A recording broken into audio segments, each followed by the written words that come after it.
नमस्कार, मैं हूं नारायण शर्मा और आप देख रहे हैं AINS न्यूज़ 24 चैनल। अब खबरें विस्तार से। 28 जून को छत्तीसगढ़ की सियासत में एक पन्ना और जुड़ गया, सत्ता में डिप्टी सीएम के पद का। दिल्ली में अखिल भारतीय कांग्रेस कमेटी ने बुधवार की देर रात प्रदेश के स्वास्थ्य मंत्री TS सिंहदेव को उप मुख्यमंत्री बना दिया। इसकी विधिवत घोषणा कांग्रेस के महासचिव KC वेणुगोपाल ने की। अपनी ताजपोशी को लेकर TS सिंहदेव ने पार्टी आलाकमान का आभार व्यक्त किया। पहले तो बहुत आभार व्यक्त करना चाहूँगा, गहरा आभार व्यक्त करना चाहूँगा। कांग्रेस प्रेसिडेंट आदरणीय मल्लिकार्जुन खड़गे जी ने एक जवाबदारी दी है। मैंने हमेशा यही जाना है, माना है और समझा है कि सरगुजा के अंचल में पला बढ़ा, छत्तीसगढ़ ने अपनाया, बहुत स्नेह दिया। कांग्रेस पार्टी ने काम करने का मौका दिया और लीडरशिप ने जवाबदारियां दी। तो जीवन में यही है कि जो जवाबदारियां मिले हैं उनको अच्छी तरीके से अपनी क्षमता के अनुरूप निभाओ, सबको साथ लेके चलना है और कोशिश करना है कि सीमित समय में भी जो कुछ कर सकें मिलजुल के हम लोग सबको कांग्रेस के भले के लिए, पार्टी के भले के लिए, छत्तीसगढ़ के भले के लिए, छत्तीसगढ़ के नागरिकों के लिए प्रयास करना है। कल बिलासपुर में भारतीय जनता पार्टी के राष्ट्रीय अध्यक्ष JP नड्डा की आम सभा है, जिसे लेकर अंतिम चरण की तैयारियों का जायजा प्रदेश अध्यक्ष अरुण साव ने लिया। उन्होंने बिलासपुर के रेलवे मैदान में होने वाली इस आम सभा को लेकर अपील की है कि ज़्यादा से ज़्यादा संख्या में उपस्थित होकर इस आम सभा को सफल बनाएं। उन्होंने कहा कि राष्ट्रीय अध्यक्ष के इस प्रवास को लेकर कार्यकर्ताओं में बेहद उत्साह है। बिलासपुर में रेलवे के मैदान में हो रहा है। रेलवे के मैदान में विशाल आम सभा का आयोजन हो रहा है। भारतीय जनता पार्टी के सभी कार्यकर्ता उनके आगमन की तैयारी में जुटे हुए हैं। आप सभी से आग्रह है कि आप भी जरूर आएं। रेलवे के मैदान में आदरणीय जगत प्रकाश नड्डा जी के विशाल आम सभा में शामिल होकर सभा को सफल बनाएं। स्वास्थ्य मंत्री TS सिंहदेव को छत्तीसगढ़ में डिप्टी सीएम बनाए जाने के बाद राजनीतिक गलियारों में बयानबाजी का दौर खूब चला। विपक्षी दल भारतीय जनता पार्टी के नेताओं ने इसे लेकर तरह तरह के बयान दिए। पूर्व मुख्यमंत्री डॉक्टर रमन सिंह ने कहा कि 4 महीनों में 2 महीने तो आचार संहिता में गुजर जाएंगे, बचे 2 महीने उसके लिए स्वास्थ्य मंत्री को कांग्रेस पार्टी ने झुनझुना पकड़ा दिया है।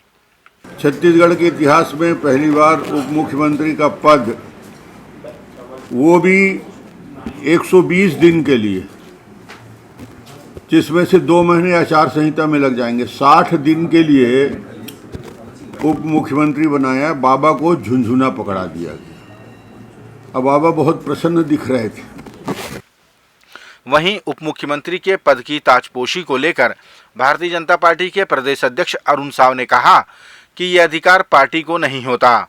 यह अधिकार तो या राज्यपाल या फिर प्रदेश के मुख्यमंत्री के पास होता है। साव ने इसे कांग्रेस में चल रहे कलह को दूर करने की कवायद कहा।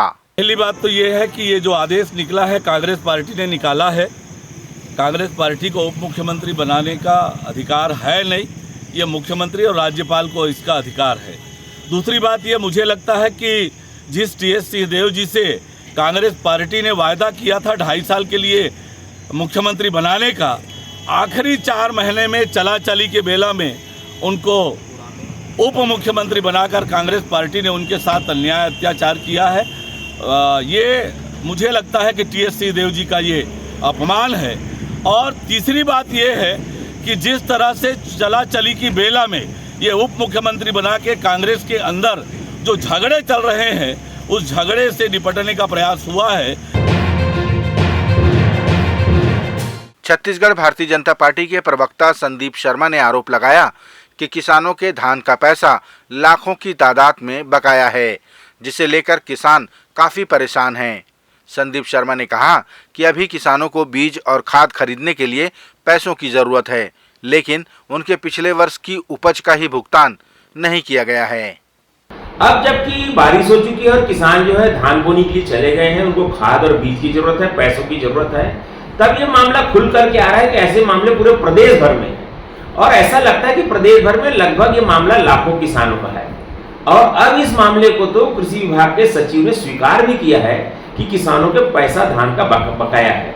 लेकिन ये सरकार जो कुंभकर्णी नींद में सोई है, बार बार मुद्दों को हम उठा रहे हैं, किसानों को उनका पैसा दिया जाए, किसानों को उसकी जरूरत है, लेकिन ये संवेदनहीन सरकार किसानों के बारे में बिल्कुल भी निश्चिंतता ओढ़े बैठी हुई है।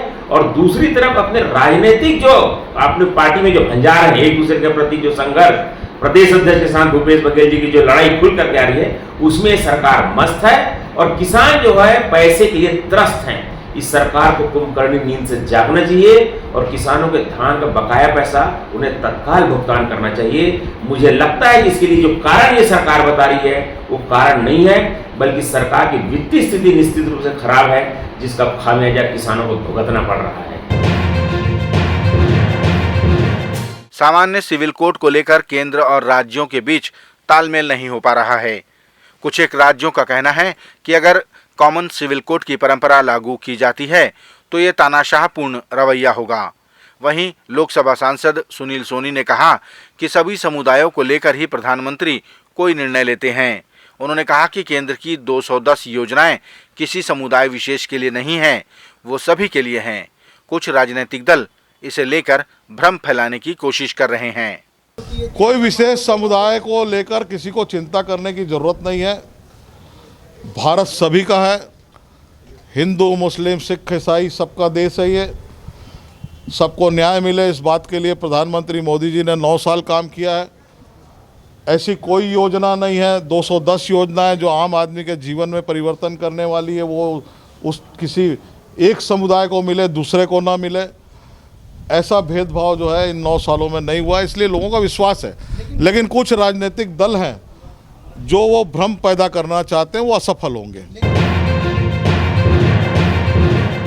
छत्तीसगढ़ भारतीय जनता पार्टी के पूर्व मंत्री ब्रजमोहन अग्रवाल ने कहा कि केंद्रीय नेताओं के दबाव में टीएस सिंहदेव ने डिप्टी सीएम का पद स्वीकार किया है, लेकिन इसका फायदा कांग्रेस पार्टी को नहीं होगा। उन्होंने कहा कि उप मुख्यमंत्री अपने अपमान का बदला लेंगे और फायदा भारतीय जनता पार्टी को होगा। पूर्व मंत्री ने कहा कि उन्होंने भले ही डिप्टी सीएम का पद स्वीकार कर लिया है, लेकिन मुख्यमंत्री को वे कभी स्वीकार नहीं करेंगे। राजा ने मन मसोस के पद जरूर स्वीकार कर लिया होगा, परंतु भूपेश बघेल को कभी वो स्वीकार नहीं कर सकते और आने वाले चुनाव में उनका जो अपमान हुआ है उसका बदला वो निश्चित रूप से लेंगे।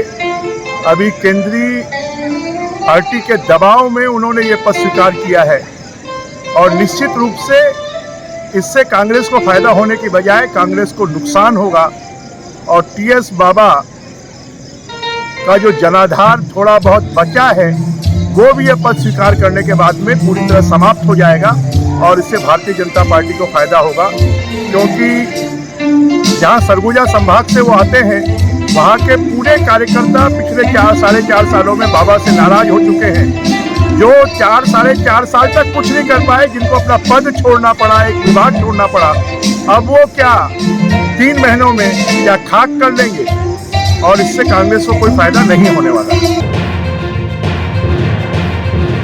भारतीय जनता पार्टी के वरिष्ठ नेता रहे और कुछ दिनों पूर्व ही कांग्रेस पार्टी में शामिल हुए नंद कुमार साय को पार्टी ने कैबिनेट मंत्री का दर्जा देकर CSIDC का अध्यक्ष बना दिया है, जिसे लेकर भी भारतीय जनता पार्टी ने तंज कसा। पूर्व मुख्यमंत्री डॉक्टर रमन सिंह ने कहा कि करोड़ों में एक राष्ट्रीय अनुसूचित जनजाति आयोग का अध्यक्ष का पद उन्हें दिया गया था, लेकिन अब वे निगम मंडल जैसे छोटे पद पर संतुष्ट हैं, तो ये पद उन्हें मुबारक हो। अब जो आदमी केंद्रीय अनुसूचित जनजाति आयोग का राष्ट्रीय अध्यक्ष हुआ करता है, राष्ट्रीय अध्यक्ष पूरे देश में 130 करोड़ में एक ही पद है, वो दिया जाता था, अब उनको किसी निगम मंडल के अदने से पद में संतुष्टि हो रही है, तो मुझे लगता है उनको मुबारक हो, बधाई हो। ये थे आज के प्रमुख समाचार। आप देख रहे थे AINS न्यूज़ 24 यूट्यूब चैनल। कल फिर मिलेंगे ताज़ा तरीन समाचारों के साथ। तब तक रोजाना की ताज़ा खबरों के लिए आप हमारे लोकप्रिय यूट्यूब चैनल AINS न्यूज़ 24 को सब्सक्राइब, लाइक और शेयर करना ना भूलें। नमस्कार।